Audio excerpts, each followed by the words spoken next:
stomach. This is actually my second double espresso of the day. Damn. Yeah, I'll have one about 30 minutes after waking up with the coconut oil and a bunch of water, and then I'll stretch and get to work. Then I'll go exercise a little bit, and then I'll eat like a pretty big late breakfast or lunch. Like intermittent fasting is kind of, I don't know, I feel like it's a word that's thrown around too much, but yeah, I usually train fasted and kind of wait. And then I have such a big meal because I'm in a perpetual state of bulking up. I'm gonna be huge. Um, so I usually feel like I want another double espresso after my brunch, so I don't Can get you sleepy. give us some stats? Like how tall are you? What's your weight, age, so that people can picture what we look like, and because we're going to talk about health today, and I feel Okay. like you're a really good example of somebody who has who's on his way to having a high quality life. You're an example of longevity. Well, thank you. I appreciate that. Yeah, I'm 55, going to be 56 next month, and I'm between 6'3" and 6'4", depending on my posture. Nice. Okay. But yeah, fully stretched out, I'm like 6'4", and right now I think I'm about 185, which is a pretty good weight for me because I have had a tendency to be underweight. I guess I would be what is considered an ectomorph with a Mm-hmm. little bit of mesomorph, just a little. Like I can build a decent amount of muscle if I train really consistently and I really focus on eating high quality protein. I can get my lean muscle mass up, but if I skip a couple meals, I'll lose weight. Okay, so it's Actually, very easy for you to lose weight. Ectomorph is one of those body types that can very easily lose weight, and it's more challenging for you to actually gain weight. yes, mostly. So it's easy for me to lose muscle mass. It's not so easy for me to lose body fat. You know what I mean? Like, especially at my age, if I don't eat really clean and exercise consistently, I can lose in my chest and my shoulders and my neck and face, and I can put it around the muffin top, Hmm. which I have a pretty tall, lanky build, so it's easy for me to be skinny guy, muffin top guy, which is not a good look for to me. I mean, everybody's amazing, everybody's awesome. I do believe that, but I'm a human. I'm single. I still want to look decent. I'd like to, attract a partner. So I do care not only about how I feel, but aesthetically. I want to be a little more solid. I want to be lean. And it's really a challenge for me. What I was going to say about my relatively ideal weight is around 185. Though, I'm recovering from this shoulder tear, this rotator cuff back in March. So over the last 8 months, I haven't been benching or doing overhead presses or pull downs or anything. So I was losing weight up here. And before I had torn my shoulder, I was bulking up because I'd been in Bali. I told you the last couple of years. Right. I had gotten really sick like for a year and a half. I kept getting sick. I had COVID 3 times. I had two major stomach infections. I had internal shingles, and I had some crazy Chinese flu. Every couple months I got really sick, and I injured my neck surfing twice pretty badly. So it's like every time I'd get healthier and strong, I'd start working out again. I'd start getting my strength back. I'd start putting some size on, then I'd get sick again. And then I'd start over again 2 months later, and I'd be getting into a good zone, and then I'd get sick again. And so when I came here to the States 1 year ago, I think I had dropped down to, God, like 168, which was the least I'd weighed since high school. And it wasn't good. I was gaunt almost. So I was in a pretty heavy bulking up phase, pounding pizzas and burgers and just as much food as I could eat, not the most quality food. And I was getting my weight up and I was packing on some size, doing for a lot of decent amount of free weights, and then the shoulder tear surfing in Costa Rica. So then I was kind of losing weight up here, but keeping the weight on around the midsection. And so it's been an interesting last few months trying to figure out how to train around this torn rotator cuff. Yeah. Doing and I've never been much of a runner, but I've worked on doing some light interval sprinting and a lot of leg training, a lot of planks. And just recently I started doing more rehab for my shoulder tear, which has made it possible for me to do some partial repetition push-ups, almost like scapular push-ups, Mm-hmm. very minimal range of motion, Yes. and not so much lat pull downs, but like a lean back kind of in between a row and a lat pull down, Yes. which has helped to strengthen the rear part of the shoulder and put on a little more size. And I've been able to do some shrugs, try to get my neck healthy and strong again. So there's been some progress over the last couple months with the strength training while not aggravating that rear part of the rotator cuff, That's awesome. which Have still you may been require. doing that on your own and like using Google or friends that may know this stuff, or have you seen a physical therapist? Years ago, I've had a bunch of different shoulder injuries over the years. I've done my ACV joint.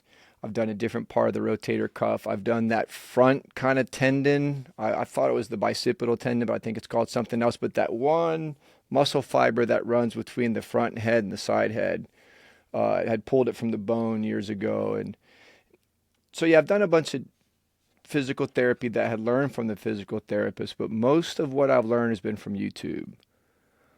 Obsessively learning about mobility training on YouTube and like rehab movements, and more recently just a lot of stuff for that rear part of the rotator cuff, I believe the supraspinatus.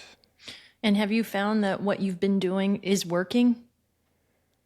I think it's helped tremendously. I think it's helped with all the supporting muscles around that. And I'm a lot more pain free. The range of motion is better, but there's still a movement when I reach across here and I pull back. I can feel it still. So my thought is that the tendon might be pulled away from the bone and that it might need surgery. That's what I was going to ask you is when do you know it's time to see a doctor and get this examined, whether it's through an MRI or an X-ray or whatever they recommend, and then go the surgery route? Typically, I would want to wait 2 or 3 months before I would even really think about surgery or sometimes even a doctor. But I felt like with this one, I kind of knew early on. I had a feeling it might be one of those that could need surgery, but I was first just resting it completely, not doing any stretches for it, no resistance training, nothing. And I actually could feel it not getting better, so I decided to explore the peptides. You might be familiar with some of these, the BPC 500, I believe, I or I have 157. Sorry, BPC 157. I've heard of these, but I don't know much actually. What do you know about it? So that's BPC, also known as body protection compound. It's an experimental peptide. A lot of people are using them for soft tissue healing. Could be a muscle tear, could be a ligament, a tendon, could be even skin tissue. There's a lot of good data supporting what a powerful tool this can be for healing. And I had read several articles on combining that with another peptide called TB500, thymobetasin, something like that. Uh, I know I'm messing that up, but TB500 together with the BPC 157 supposed to be really good for repairing soft tissue. There's a lot of data on it, so I decided to try it out. It wasn't expensive, or pardon me, it was expensive, and you have to inject it subcutaneously. Oh wow, where? Yeah, I was doing it in my muffin top right up front. Okay, and so when they send it to you, they send it with the needle? No, you have to get the needles separately. I got the they recommend using the classic insulin needle, which is a very small gauge or skinny or slim gauge needle. It's pretty short. I was a little freaked out about it because I don't do well with needles. I hear you. Yeah. But I was, after about 3 months of no training and no surfing or no upper body training, I felt like kind of desperate. I really wanted to try it. So I did a full cycle, a 30-day cycle is a big cycle, Every day, twice a day. Yeah. twice a day for 30 days. And I didn't really notice any improvement. Okay. So the theory with that is, to me, is that if the muscle is still attached to the bone, or the tendon is still attached to the bone, then it will accelerate the healing dramatically. Now, if it's fully pulled away from the bone, there's nothing to reattach. Right. So it's not going to do anything. It will heal other parts of your body. It's also really good for stomach health and some other benefits I felt like I got from it, but I don't think it helped Do you with the tear seriously itself. think that the muscle is completely torn away from the bone? Well, I was under that impression until just recently, after the time of recovery, the rest, and then the recent consistent rehab I've been doing for it. I do some good solid rehab for it every day. And a lot of it is stuff for the rear shoulder girdle, the stuff that incorporates, your rhomboids, traps, rear delts, rotator cuff itself. Kind of like got obsessively researching everything to do for that part of the body for rehab, and I've been real consistent with it. And my shoulders feel amazing. It feels so And much better, but there's still movements like the lat pull downs, for example, that you're still waiting on incorporating back into your routine. I feel like I could do them actually. I think I just haven't yet. I was just kind of beginning with a bit of a lean back in between kind of row to get more of the rear delt area. Right. I But feel it like if feels the good, muscle huh? was completely detached from the bone, you would know, you would feel that. That would be excruciating, no?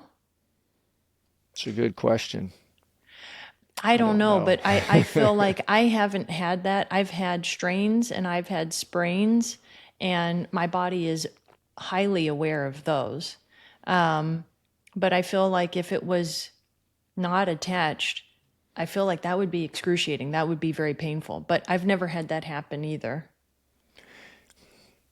Yeah, it hasn't been excruciating. It's just when I do certain movements like the bench press. Mm-hmm. Still, I wouldn't even think to no, or a full range of motion push up. No, I'm not even going there just yet. But I have been able to do partial range of motion With the and scap every, push-ups. yeah. I'm glad we're I've, taking a moment to talk about this because I have several clients who have injuries. They had injuries, before we started training. And then every now and then, something uncomfortable will come up in their body, and we try to address it as soon as possible. But the thing is, injuries are a part of the game. When you're moving your body, when you're extremely active, they will happen. Even if you are the most mindful, person who works out, athlete, and you have an excellent form, they can still happen just because of the nature of what we're doing. yeah, that's it. Um, I've injured every part of my body. I feel like just being tall and lanky and being a big wave surfer and some contact sports and martial arts and everything. I've done in, yeah, the lower back, the discs are completely blown out in the bottom two. The neck is, countless injuries, the shoulders, the knees. Luckily, my hips have been pretty good, but yeah, I have a routine now where I do like a mobility program, a strengthening and mobility program for my wrists, my Achilles, my ankles, my knees, my hips, all the way, through up to the neck and out to the shoulders, even the elbows now. So I try to be consistent with that. And then the strength training and the stretching, the yoga and everything else, because I'm hoping to be as injury free as possible so I can train consistently for the rest of my life. Right? I mean, that's the goal. I feel like I when I see older people and they're tight, they're hunched over, they look a lot older than they actually are. To me, I feel like it's kind of like a warning. It's like letting me Mm. know, like, hey, take care of your body now. Do everything that you can to set yourself up for longevity and high quality of life later on. I don't need to be the strongest person in the world when I'm older, but I want to be able to move freely and pain free as much as possible. I when I see friends my age in their 40s walking around like old people in the morning because they're like crickety and crackety and they're tight, and I'm like, what is that? We got to work on mobility and make that part of our workout regimen. I'm glad that you touched on that and talked about yoga and stretching. Yesterday I did deadlifts, and part of me just wanted to get them done. I wasn't looking forward to doing them the way that I normally am because I was on vacation for a couple of weeks and I didn't really work out all that much besides push-ups here and there just for fun. And so everything kind of feels harder when you get back into your routine. And I made myself do a proper warm up, do dynamic stretching. And then after the work was done, I felt so much better. I felt like I prevented myself from getting injured. And then I forced myself to just sit and cool down and stretch. And I feel like, okay, that was a win. I didn't lift super heavy, but because I did the warm up and the cool down, I thought that was a win for me. That's big time. Right. And as That's we big get time. older, it becomes more and more important. And younger kids, and when I say younger kids, teens, 20s, even like 30s, maybe they can get away with not doing a proper warm up. And good for you. Like, I remember what that was like. And go Yeah. ahead and appreciate it now. But if you can, try to build it into your practice as early on as you can. I think it will only set you up for success. And I will say, when I got super into hit workouts and weightlifting CrossFit style, it was in my mid 30s and I stayed injury free for years. It wasn't until I started to hit like my late 30s, early 40s when I started to notice some injuries starting to happen. And it was mostly due to overuse. My Mm. body needed more time to recover.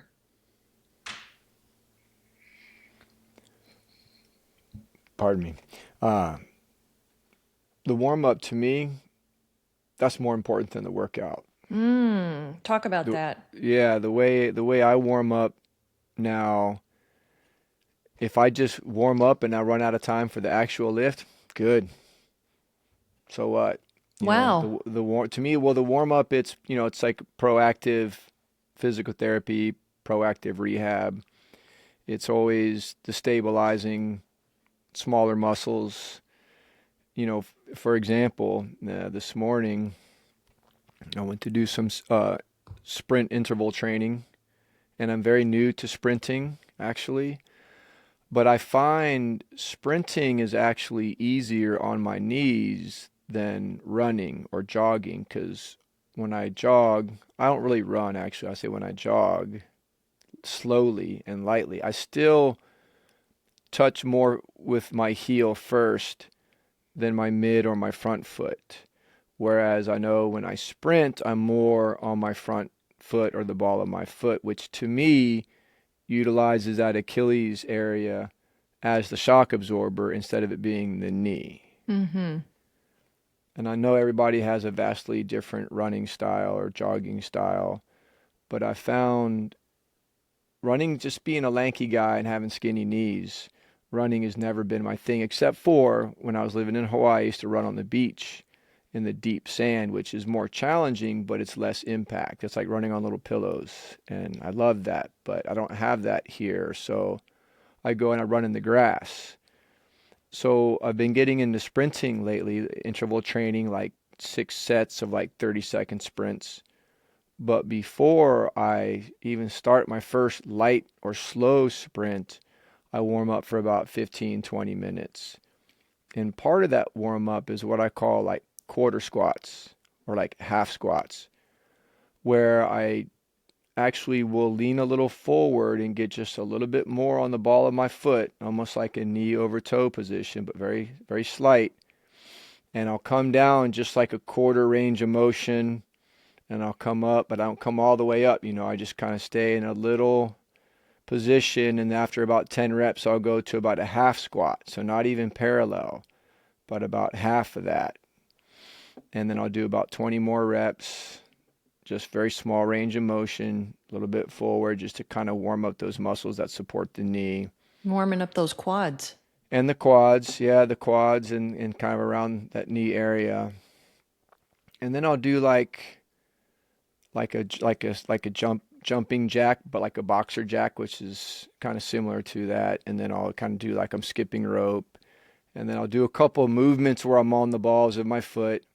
I don't know what the name of that one is. I saw it on YouTube, Sprint Clinic. But I'll warm up and just move around and stretch for 20 minutes. And then I'll sprint for like 10. And then I'm That's done. fabulous. I love that you're doing that. And I got excited when you said you're doing sprint interval work because that could be on the rower, that could be on the ski erg, that could be on the bike. But you're doing actual sprints on the ground running, which is my personal favorite. Nothing gets your heart rate as high as those. And I personally love the feeling and I love how tremendously challenging they are. I'm thinking about you doing your warm up because I might play around with that myself. For me, I'm doing something very similar to you, actually. I'm doing about 5 to 6 sprints at about 30 seconds to 35 seconds of all out speed. And before I do that, I make sure I'm properly warmed up for about 15, 20 minutes as well.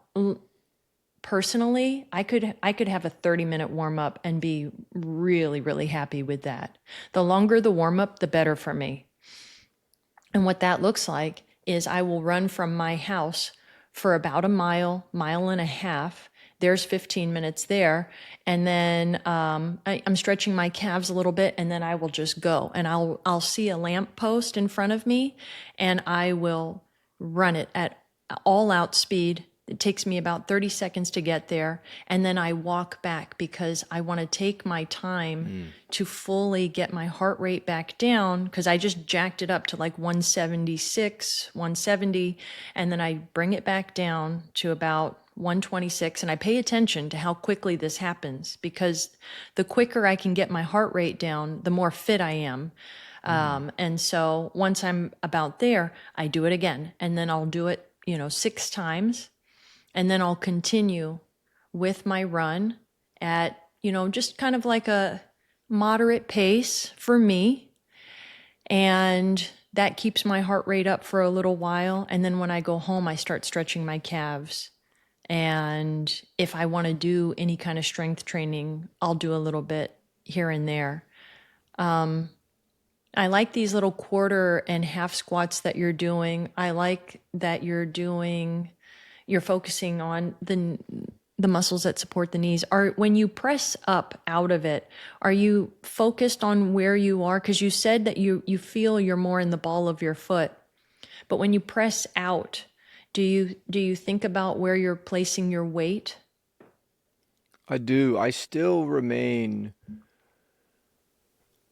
95% of my weight on the ball of my foot. Like my heel will still touch the ground, but there's almost no weight on it. And sometimes the heel might come up. It's kind of like when I'm boxing, like I'm basically on the ball of my foot. I used to do squats and think that you should always have your weight on the heel because I had some knee injuries and I was told that was the safer way to squat. And I was consistent with squatting, body weights and some free weights. It wasn't going too heavy anymore. But I would notice I still had knee pain whenever I would walk downhill. Mm-hmm. I used to surf this one break when I was in California. It was always a bit of a hike down. It was always hurt me. And I would think, why? I'm squatting. I'm being safe. I'm being healthy with my knees. And somewhere, pardon me, somewhere I'd heard about putting a little more weight on the ball of your foot through some of your movements. And when I started doing light range squats on the ball of my foot, my knee pain went away completely. It sounded like you needed to develop some of the muscles that were supporting the knee. I'm immediately thinking in the lower leg compartment. Mm-hmm. So, like your gastroc, the soleus muscles, and then any kind of like smaller muscles more towards the front, of, like near the shin. Mm-hmm. Because you're right, for the most part, people, when I teach a squat, I ask people to be more in their heels because Mm-hmm. naturally, if they don't have any training, people will put their weight in their toes. Mm-hmm. And so, for the most part, I want folks focusing on their posterior chain. Then, when they become more advanced and they have that, I want them to think about putting all of their weight evenly distributed throughout the entire foot. But when it comes to running, I was trained as a young girl by my cross country coach to run on my heels and then Mm-hmm. roll forward on my toes. Mm-hmm. And I found out only until I was in my 30s that that was all wrong. I had been trained completely incorrectly. But the reason why I never had knee pain was because I was so light. I was all very lanky too. I had that Mm-hmm. type of body where I had some muscle, but I didn't have barely any fat. And then as I got older and I filled out more, knock on wood, I still don't have knee pain, but I've been very, very mindful to try and focus on running more on the ball of my foot. And it is easier to do this when you're sprinting, I think, because for me personally, it's easier for me to do this and then perpetually move forward as opposed to going slower. It's kind of hard to describe, but when I'm training somebody, there's many drills that we go through. And sometimes it's like jumping rope and having them progress forward. So it's like a moving jumping rope. Have you ever tried that? Yes. Yeah. Well, when I skip rope, I usually do movements right that go to the side, another side, forward, backward. Sometimes I'll Yeah. go in circles. Yes. I do the same thing. It's not only really good for training proper form, but it's also fun. I think we need to have more fun and more play in working out and stop being so, strict. I think that's why I think that I've gravitated away from doing more formal exercise in the gym, in a class, so stringent, so structured, and incorporated movement more into like my activities of daily living so that because simply I'm too busy to be going to the gym every day at the same time. Like my schedule doesn't allow for that anymore. So I have to find opportunities to play slash work out all the time. That's the way to do it. Yeah. Fit it in where you can, Yeah. and do what you like. If we weren't having this conversation recorded, I would probably be walking outside while talking with you on the phone. That way, I'm getting my vitamin D, I'm getting some Mm. steps in. But today, I'll make sure that I do that when I have one of my next phone calls. But before we wrap up, I wanted to talk to you about working out since we're both super into it. You've been surfing for like 40 plus years, I think, right? About 40, yeah. And boxing maybe just as long. About 30, yeah. Okay, Pretty still a long long time. time. Yeah. And we were talking about this yesterday about going back to the basics, going back to the fundamentals of working out. I was telling you about a course I'm creating with push-ups, squats, lunges, plank. These are all free movements. You don't need any equipment. You don't need anything expensive. You don't need anything fancy. And I remember you immediately agreeing. You totally understood. talk to me about what's important to you as far as like, yes, we know that the warm up is sometimes more important than the actual workout, but when it comes to getting fit and staying fit, what comes to mind? Yeah, the basics, the big movements, some type of squat and some type of push up, even a plank. But I like push ups because it's like doing plank while bench pressing. You know what I mean? It's like Yes. you get that same pushing movement of your chest and your frontal delts, but you get all your core. And I have a friend that I've been training recently, and he's always been very fit, but he fell into a depression a couple years ago and he stopped working out. I've been trying to get him going again, and he used to bench all the time, and I went to spend some time with him and he wanted to get back on the bench. I said, well, since you don't have a lot of time for a lot of different movements, why don't we do push-ups instead? That way you get some of your core involved. And he was pretty strong on the bench, but the push-ups just destroyed him because he Mm. didn't have that midsection strength because he hasn't been doing planks and he hasn't been doing push-ups. So, I feel like some of the most fit I've ever been is when I was on a real consistent like squatting and push-up routine. Body You know, weight. s- yeah, it was surfing as well, which incorporates a lot of muscles. But to add into that, twice a week or three times a week, even sometimes I would just do a circuit of like body weight squats, push ups, body weight squats, push ups, and I'd do like six of each. Nice.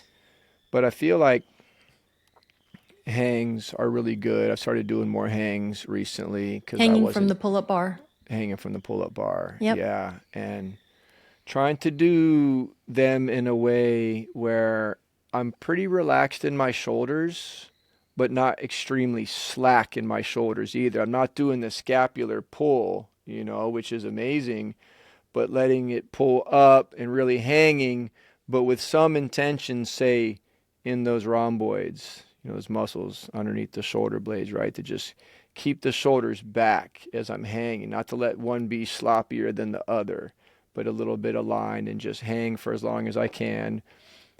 And then I might do 3 sets of those to just loosen up my shoulders, kind of warm them up. And then I might do some scapular pull ups where I'm hanging from the bar and then I just try to pull with just because I'm trying to be careful of my injury. But I think people that haven't been doing pull ups, it's safer to go to, say, a lat pull down on the machine because you can do less weight to Right. rebuild up those muscles to be able to do a pull up. But if you are working out in the park and there's a pull up bar and you're not quite strong enough to do pull ups yet with good form, I think hanging and doing some scapular pull ups are a really nice way to strengthen the shoulders. Um, but I like your approach as far as focusing on the basics. I am a huge fan of always coming back to the basics, mastering the basics, and destroying the basics. And when you get to a point where you're doing like 5 sets of 50 squats or 5 sets of 50 push ups, okay, maybe put on a weighted vest Mm. after that. But until you're at that point, body weight is amazing. And a lot of people, they want to get the weight on and everything, the weight, but I don't think that's necessary. I mean, it depends what your goals are. But if you can have really good, solid form with your plank, which is a very nuanced, right? A perfect plank, a perfect body weight squat. And by the way, talking about the squats, earlier when I was talking about doing the warm-ups, the half squats on the balls of my foot, what I usually do is I'll do 3 sets like that, and then I'll begin my real squats, and then I will place my weight evenly between the heel, the flat part of my foot, and the toes. Mm-hmm. So Yeah, you're so getting both. when I do an actual squat, I'll usually go a little bit wider in stance because my legs are so long. I'll go a little bit wider and I'll push through my heels as well as the ball of my foot. Yeah. All of that makes perfect sense to me. And I love that you incorporated the pull ups in there too. Because one thing that I've noticed with my clients in particular, they don't have their pull-ups. And when they want them, we will do things like scapular pull-ups. And even before that, I'll just have them hang from the bar just That's to work great. on that grip strength, right? And then from there we can progress. But it's very, very challenging, the pull-up in general. I think out of all of the body weight movements that I teach, that one is the most challenging. For sure. But I love that you're in alignment with me on the fundamentals, because that's what I teach, and I of course love barbells and I love dumbbells, but I think mastering those fundamentals, doing them really, really well, is challenging in itself. But I just forgot that one thing I wanted to make sure we touched on today was your specialty, which, I know that you're a very healthy guy that's all about personal growth and development. You're active, you're eating right, and you've been working on yourself, forever. But one thing that you specialize in right now is meditation, in particular through singing bowls. And you gave me an introduction to that, and I wanted to be able to share that with people who are listening today. And I wondered if we could do something. Yeah, absolutely. Okay. Of course. Is there a way that you like to introduce someone to the bowls? Or, like last time we worked on my root chakra, and I think you were just Hmm. picking up on what I needed in that particular moment. Or can I make a request on something I in particular want to work on? Yeah, yes to both. Sometimes I'll pick up on something someone has said as far as what I intuitively might feel would be a good bowl for them to work with, being that there's seven bowls, one for each chakra, right? So I might just pick up on something from something that's said in a way that goes, oh, maybe they're having a hard time living their truth or speaking their truth. So I'll think about the throat chakra, or they've been feeling heavy hearted. Maybe they're going through something. I might use the heart chakra bowl. Or the other day, you had seemed a little bit flustered with some of your technical difficulties and a bit rushed. I said, well, the root chakra for grounding is really good. Or, if you felt like you wanted to get more in touch with your intuition or your higher self, intuition, I might say the third eye chakra, or in touch with your higher self, maybe the crown chakra. Nice. Okay. Hold on one second. Up to you. So I feel like there's a lot of different things I'd love to work on, but in the interest of time, I'm going to try and think of the thing that comes to top of mind.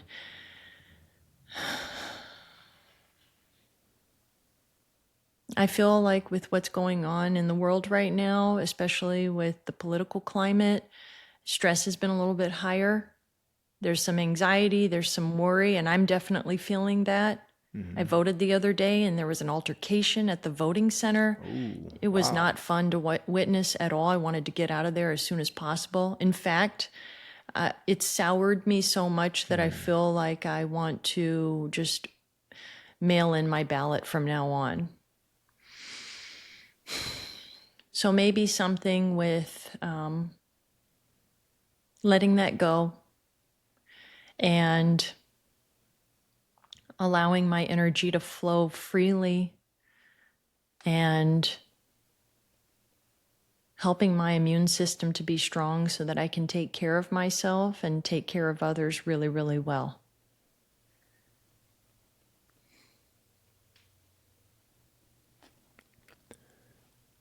I think root chakra again.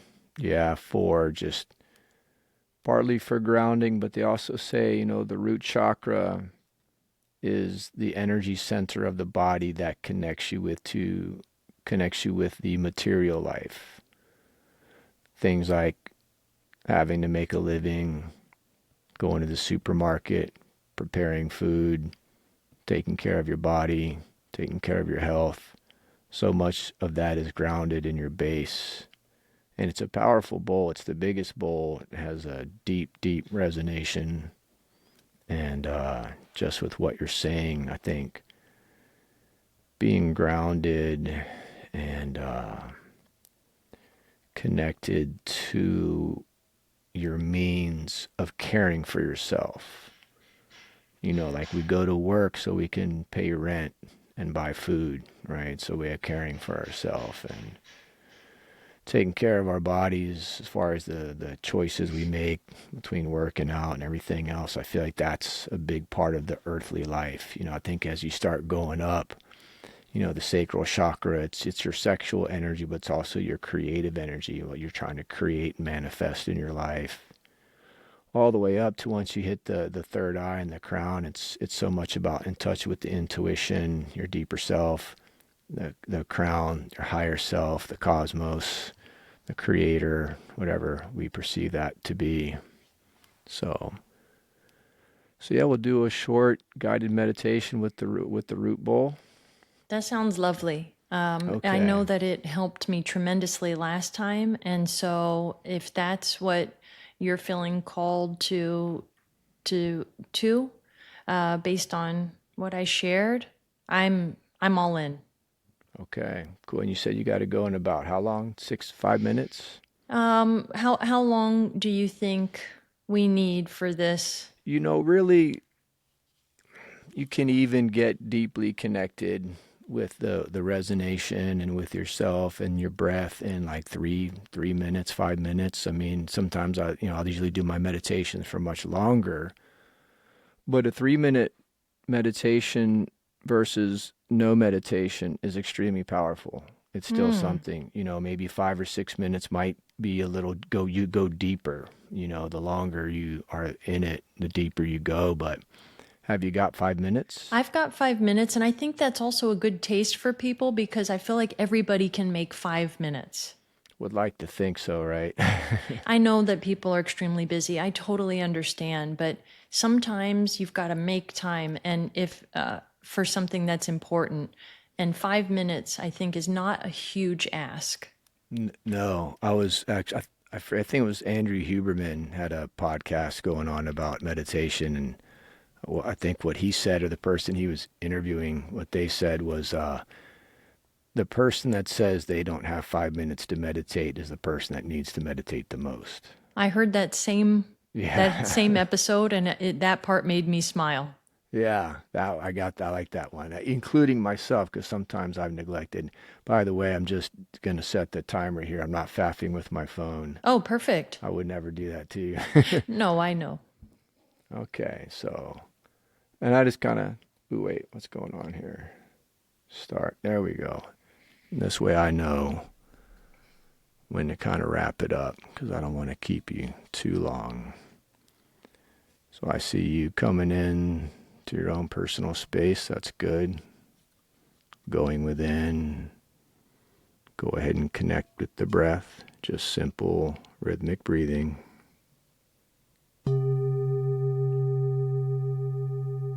Allow the sound of the root chakra bowl to penetrate your ears, resonate through your being as you connect more deeply with the present moment and the breath. Just riding these sound waves deep within that space of mind that's calm, quiet, and very powerful.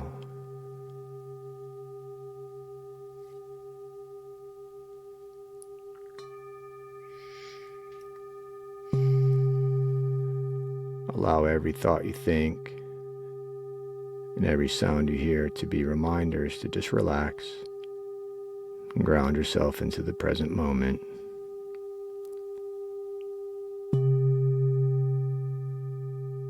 Whatever you think or experience is fine, perfect for you and what you need at this moment.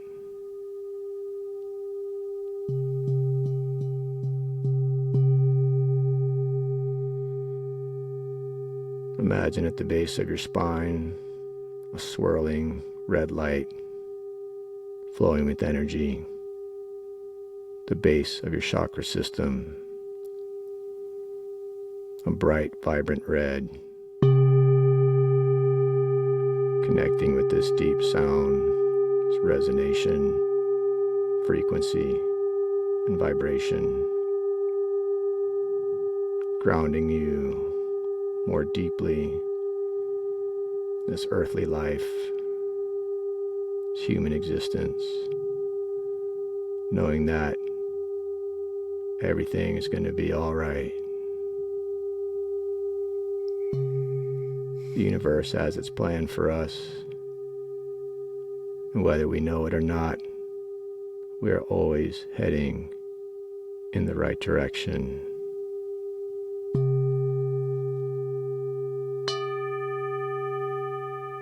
Just ride those waves of sound deeper and deeper and deeper down into that empowering and calm space within you.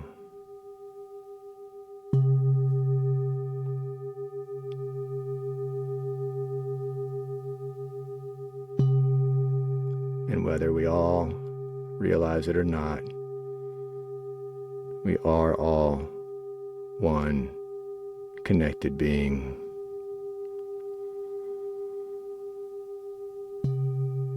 And though consciously sometimes we feel separate from one another, in the divine scheme of things we are all one. And it's all going to be okay. Allow yourself to ride those waves into that higher, heightened space of consciousness. Deep within you, deep in that space of calmness and groundation.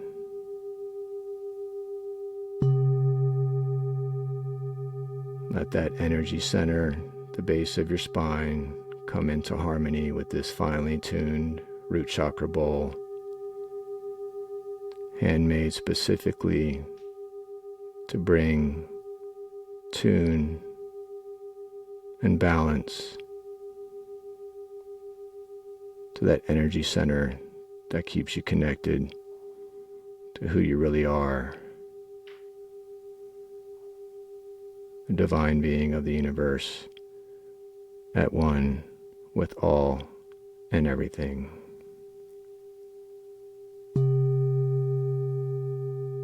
I'm going to count back from 5 to 1. And when I reach the number 1, you can come on back to this space and time, feeling grounded and refreshed. 5, allowing this tone, this resonation to stay connected, that flow of energy through your entire chakra system. And 4, feeling positive about the shift that has taken place. 3, finding yourself returning to the breath during moments of distress or worry. And 2, more aware of the physical energy field around you. And 1, you can come on back whenever you're ready.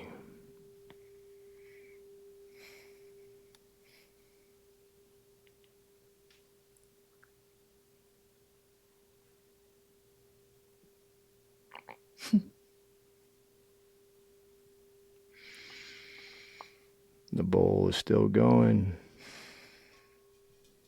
Thing resonates for so long. I feel like even though I can still hear it in a moment, the sound will be gone, but the vibration keeps going and going and going. Sound waves, like waves that we surf from storms up near Alaska way up north that travel for hundreds of miles before they hit the shores of Hawaii. Like a wave will continue infinitely until it hits something that causes it to break or crash. I feel the same way about sound waves, and sound is just energy, right? That's why whatever energy we put out through thought vibration, through words, through affirmation, they ripple through the universe. That's a really lovely way to say that. And that was incredible. That was only 5 minutes. Yeah. I can't even imagine what a full session would be like with you. David, if people are interested in learning more about what you do, what is the best way to learn more and contact you? Well, there's my website, pardon me, my website, which is thetameditations.com. But sometimes I get a lot of spam emails there now. It's been a little discouraging. So even my Instagram is also the same, which is Theta, Theta, meditations, plural.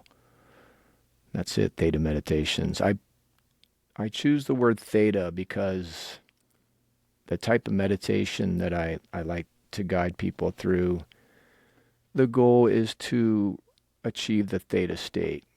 And that's the more relaxed state of body and mind where the subconscious mind is more open to positive suggestion and reprogramming.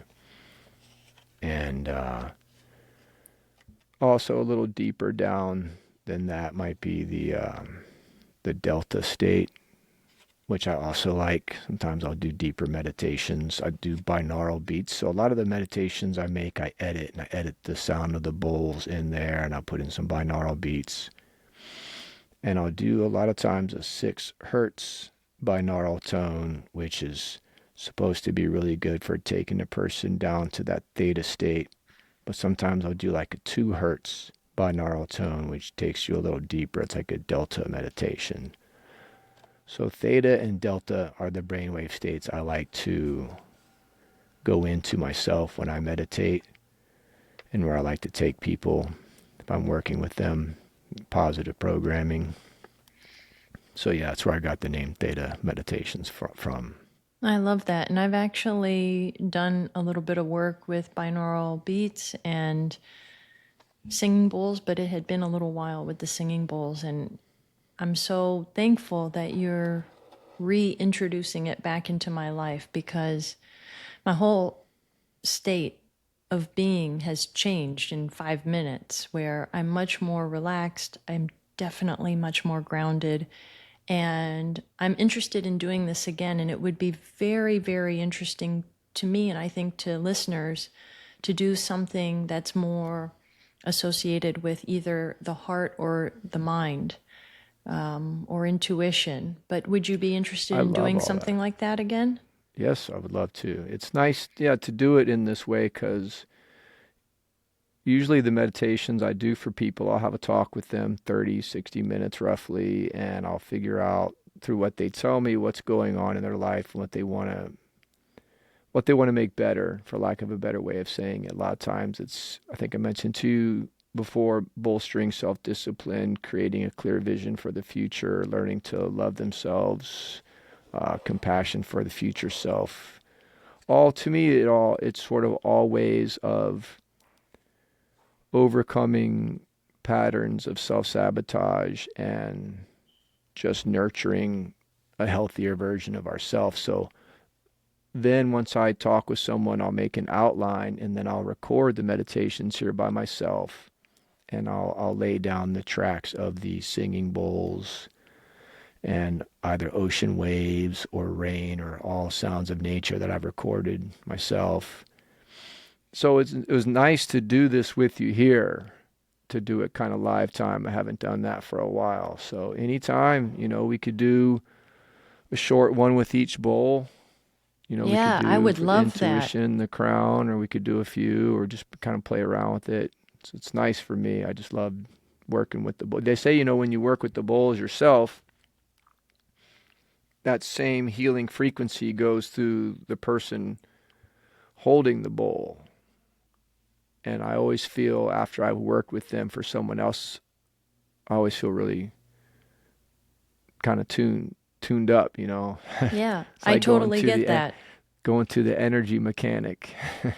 I 100% get it because in a past life I was a Reiki master, and we can get into that in another one. But thank you, thank you, thank you so much for this conversation today. I hope that it helped people and people know how to contact you. Theta Meditations on Hmm. Instagram. Yes.